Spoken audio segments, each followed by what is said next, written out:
কোথায় রয়েছে প্রাণের বন্ধু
তোমাকে আমি খুঁজে হয়রান।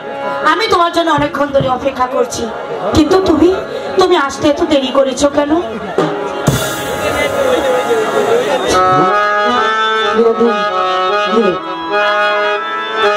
তোমার জন্য সত্যি বলছো কুমার? সত্যি। যদি কখনো কোনো ঝড় আসে, সেই ঝড়ে যদি আমি হারিয়ে যাই, তখন তুমি কি করবে? হ্যালো, তৃপ্তি করে বলছি, আমি একটি কথা বলতে চাই। আমার জীবনের বিনিময় হলো তোমাকে আমি আমার বুকে ধরে লাগতো। চিরদিনে তুমি যে আমার, যুগে যুগে আমি তোমারই। তুমি আছো সেই যে আমার, আমি আছি সেই তোমার সঙ্গী।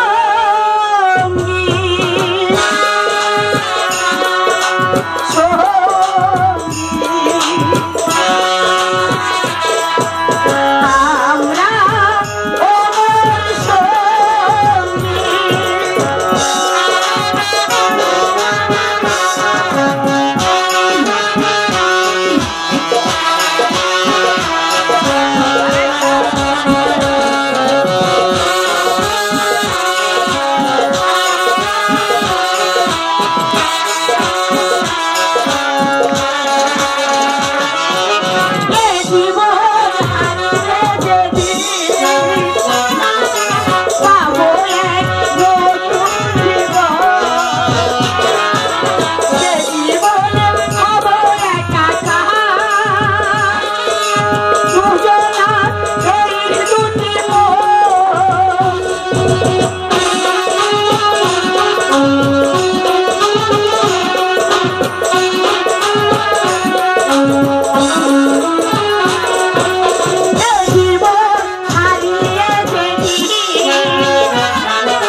হ্যালো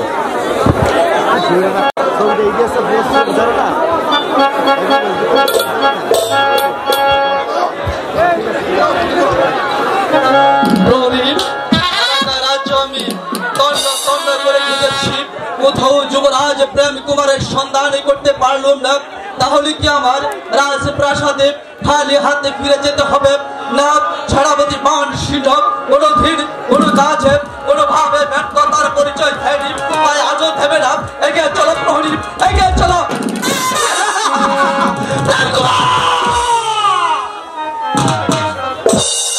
একই সেনাপতি মান সিংহ, তুমি অসময় এখানে কেন? অসময়ে নয় প্রেম কুমার, আমি ঠিক সময়ে এসেছি। আর তোমরা দুজনকে একই সঙ্গে পেয়েছি। সুরা কুমার, আমি এসেছি তোমার পিতার আদেশে তোমাকে লৌহ শৃঙ্খলিত করে রাজদরবার যাবার জন্যে। না, আমি কি কাপুরুষ? বিনা যুদ্ধে আমি করব বন্দিত শিকার। যুদ্ধ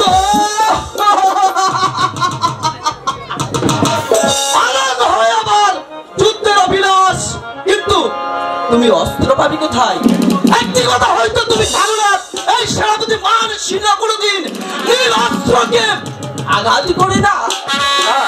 আমি তাই তো ভাবছি, একটা অর্থ আমি কোথায় পাবো? না প্রেম কুমার, আমার কিছু নেই, অস্ত্র আমি তোমাকে দিচ্ছি। দেখা যাক কার বাহুতে কতটুকু শক্তি আছে।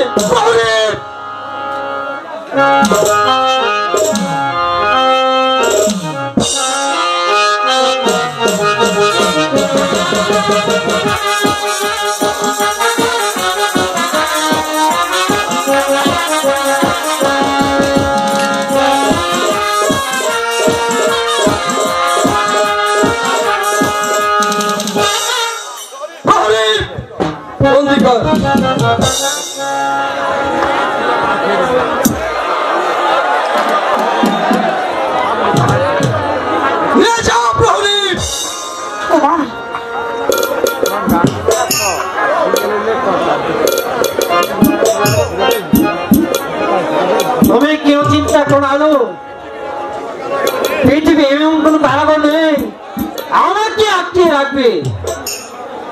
তাই চলে যাচ্ছি সেনাপতি মান সিংহ। যাবার পূর্বে আমি একটি কথা বলে যাচ্ছি, যেদিন সেই সাম্রাজ্যের ভার আমার হাতের মুঠো চলে আসবে, সেদিন আমি অভ্রমণের প্রতিশোধ ওই গন্ডা আমি করে নিব।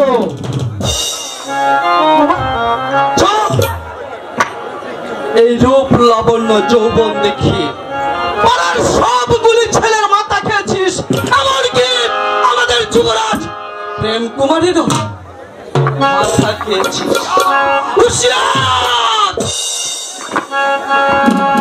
আর কোনদিন যদি এই দুটি চোখ দিয়ে আমাদের যুবরাজ প্রেম কুমারের দিকে চোখ তুলে তাকানো হয়, তাহলে কিন্তু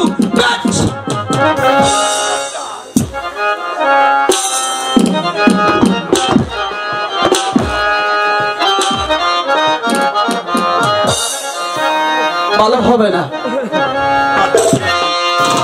ঠাকুর, তুমি কুমারের প্রতি সহায় থেকো, তাকে তুমি দেখে নো।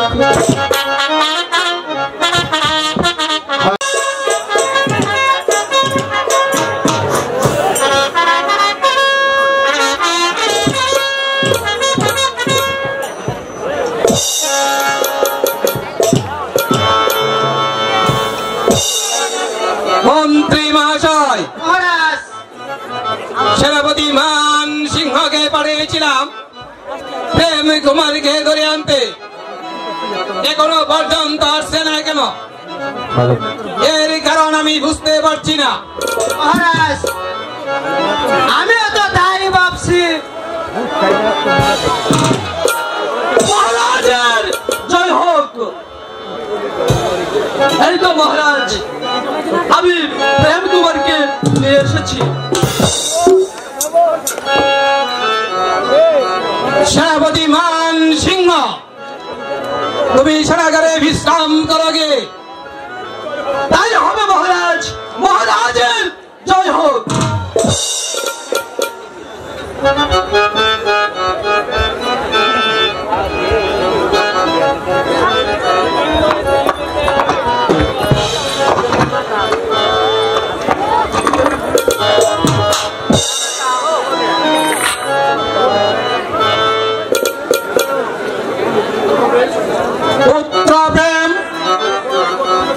আমি পরস্পর জানতে পারলাম বাড়ির চাকর রমানন্দ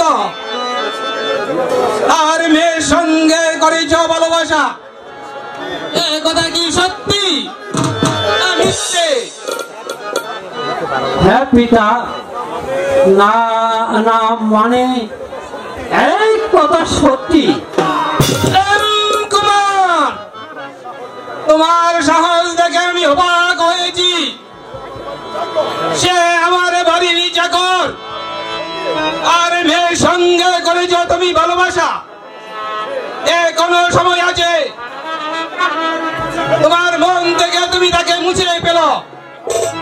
পিতা, আলোকে আমি মন প্রাণ দিয়ে ভালোবাসি, তাকে আমি বলতে পারবো না। প্রেম কুমার, আমি তোমাকে শেষবারের মতো বলছি, বলে যাও তুমি রমানন্দের মেয়ের কথা। না না পিতা, না, আমি কিছুতে সম্ভব নয় ভুলে যাব। এটাই কি তোমার শেষ কথা? হ্যাঁ পিতা, সেইটি আমার শেষ কথা।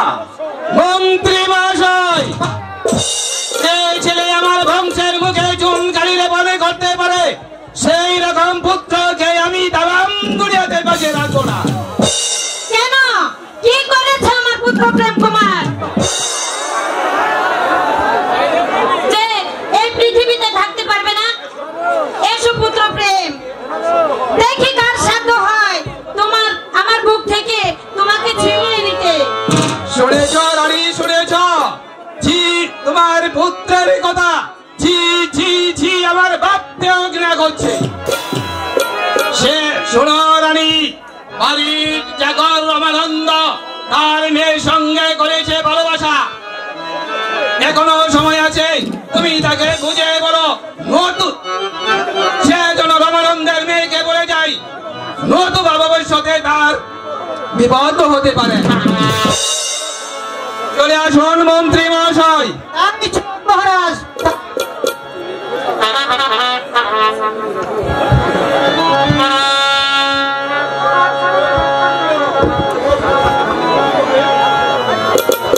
পুত্র প্রেম, ভুলে যাও তুমি সেই রমানন্দর মেয়ের কথা। মা, মাগো, তুমি হয়তো জানো না মা, আলোকে আমি মন প্রাণ দিয়ে ভালোবাসি, তাকে আমি বুঝতে পারবো না।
যেদিন